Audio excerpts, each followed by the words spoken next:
Tengok contoh. Hadis daripada Abu Daud dengan sanad yang sahih. Hadis ni sahabat kata qala an-nas ya Rasulullah ghala as-si'ru fasa'ir lana. Dia kata, wahai Rasulullah, harga barangan telah menjadi mahal, maka tetapkanlah harga untuk kami. Kan Nabi ni selain daripada dia Nabi, dia adalah pentadbir, Nabi khalifah. Selain daripada Nabi ni khalifah, dia adalah jeneral perang, kan? So Nabi ni dia ada macam-macam lah peranan dia. So bila ada masalah agama, orang datang jumpa Nabi sallallahu alaihi wasallam, tanya, ya Rasulullah, apa hukum ni, apa hukum tu dalam bab agama. Dalam bab pentadbiran negara pun, orang datang tanya juga. Dia kata, ya Rasulullah, ghala si'ru fasa'ir lana. Ya Rasulullah, harga barangan telah menjadi mahal, jadi letakkanlah harga. Serupa macam kita lah tuan-tuan, kan? Mahal tak harga sekarang? Mahal kan? Kita komplain tak? Komplain lah juga. Suruh siapa yang urus? Suruh menteri lah urus, kan? Tapi menteri dah ada skrip, kurangkan makan telur bila harga telur naik. Kan? Skrip yang sama, kan? Kadang-kadang kita pun heran juga. Tapi tak apalah, bab politik tu kita tak payah campur lah. Cuma kita pun tak puas hati juga. Kita minta kerajaan kawal harga. Sama tak macam Nabi? Macam orang di zaman Nabi? Sama lah. Harga jadi tinggi. Dia orang pun datang kat Nabi mengadu, ya Rasulullah, kawal harga barang, letak harga shilling. Letak harga shilling supaya tak boleh lepas daripada harga tu. Maka Nabi SAW kata apa? Qala Rasulullah sallallahu alaihi wasallam, inna allaha huwal musa'ir al-qabid al-basit al-raziq wa inni la arju an alqa allaha wa laysa ahadun minkum yutalibuni bimadlamatin fi damin wala mal. Nabi kata, sesungguhnya Allah Subhanahu wa taala yang menetapkan harga, yang menggenggam, yang menghamparkan, yang memberikan rezeki, dan sesungguhnya aku mengharapkan ketika mana aku bertemu Allah, tidak ada seorang pun di kalangan kamu yang menuntut daripada aku tentang kezaliman yang aku lakukan pada dia, sama ada pada darah ataupun pada harta. Hadis ni sahih. Jadi kalau hadis ni dapat kat menteri, dia pun suka tak? Dia pun suka. Tak payah letak harga lah, Nabi tak bagi. Siap dibaca hadis ni lagi, inna Allah wal musa'ir al-qabid al-basit al-raziq. Nabi suruh, Nabi kata tak boleh. Macam tuan-tuan boleh terima ni hadis ni? Kita rasa macam pelik lah sikit, kan? Maka sebab itu majoriti ulama mengatakan kerajaan tak boleh kawal harga barang. Tak boleh.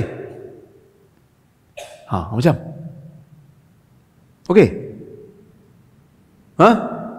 majoriti ulama kata tak boleh kawal harga barang, tak boleh. Tapi dalam ramai-ramai itu ada segelintir ulama. Antara ulama yang terkenal dalam masalah ni, nama dia Ibnu Taimiyah. Biasa dengar nama ni? Ibnu Taimiyah. Dia ni glamour lah. Biasanya orang sebut Ibnu Taimiyah ni, yang ni rujukan Wahabiyah.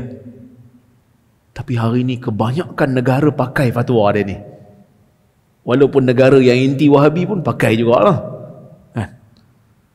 Dia benarkan kerajaan kawal harga barang kerana dia mempunyai nazar maqasidi. Dia mempunyai pandangan maqasid terhadap hadis ni. Literal hadis ni macam tu. Nabi tak bagi kawal harga barang. Tak boleh? Dia kata, kalau kepada sampai tahap berlakunya kezaliman, maka kerajaan boleh kawal. Sebab apa? Sebab Nabi tak nak kawal di zaman Nabi SAW, sebab Nabi tak nak zalim kat orang. Di hujung tu Nabi sebut. Nabi kata apa? Wa inni la arju an alqallaha wa laysa ahadun minkum yutalibuni bimadlamatin fi damin wala mal. Aku tak nak nanti bila aku bertemu Allah di hari akhirat, aku tak nak ada di kalangan kamu yang datang jumpa aku tuntut kezaliman yang aku buat pada dia, sama ada pada darah ataupun pada harta. Clear kan? Maksud Nabi nak mengangkat kezaliman. Sebab tu Nabi tak nak, di zaman tu Nabi tak nak kawal harga barang. Kata Ibn Taymiyah, di zaman dia telah muncul golongan-golongan peniaga yang jahat, yang menyorokkan barang-barang supaya harga jadi naik. Ada di zaman itu orang yang berpakat dengan penjual, dengan diupah oleh penjual untuk menaikkan harga barang dalam lelongan-lelongan supaya orang tak dapat beli dengan harga yang murah. Dia kacau market. Zaman Ibn Taymiyah, dia memfatwakan kalau sampai kepada tahap kezaliman berlaku ke atas pengguna, kezaliman berlaku ke atas pembeli disebabkan oleh kezaliman penjual, maka pada masa itu kerajaan kata boleh harga kita kawal harga barang dengan kawalan yang munasabah. Siapa fatwakan ni? Ibn Taymiyah. Siapa pakai polisi ni? Seluruh dunia hari ni. Kita lawan cakap Nabi ke? Secara literal memang macam tu, tapi secara maqasidnya dah. Inilah yang Nabi maksudkan. Nabi tak nak ada kezaliman.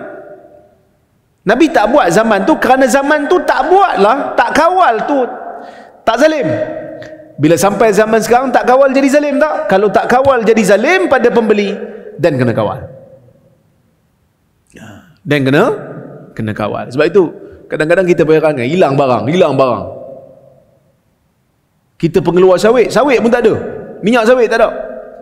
Bila naik harga, berlambak-lambak di pasaran. Maksudnya ada yang menyimpan, nak naikkan harga. Baik. Zahir daripada hadis tersebut menunjukkan bahawa penetapan harga adalah sesuatu kezaliman. Tetapkan harga ni zalim. Itu zahirnya.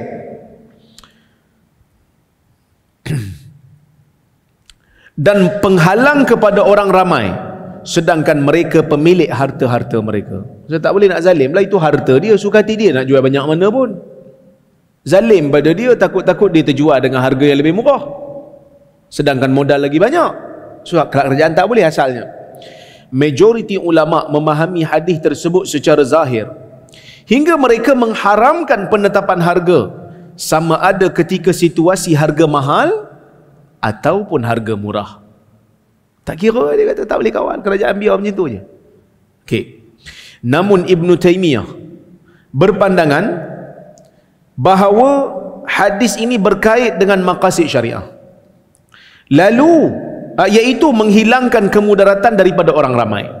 Beliau berpandangan bahawa larangan penetapan harga ketika situasi yang boleh menyebabkan mudarat kepada orang ramai adalah bercanggah dengan maqasid syariah. Oleh itu maksud hadis tersebut melarang penetapan harga adalah jika ia boleh menyebabkan orang ramai terpaksa menjual dengan harga yang mereka tidak sukai. Tetapi jika penetapan harga itu bertujuan menghalang orang ramai daripada mengambil keuntungan terlalu tinggi berbanding harga semasa atau bertujuan menolak berlakunya penipuan, maka tidak ada larangan padanya. Bahkan ia bertepatan dengan maqasid syariah. Nampak? Ini pandangan Ibn Taymiyah. Tapi saya kira hari ini kebanyakan negara duk amal lah benda ni. Dia ada harga kawalan. Bukan semua barang, tapi barang-barangan asas, keperluan manusia memang dikawal. Seluruh dunia lah saya ingat. Ya. Kalau ada negara-negara pun yang kita tak tahulah, yang terpencil lah. Ya. Tapi memang ada. Okey.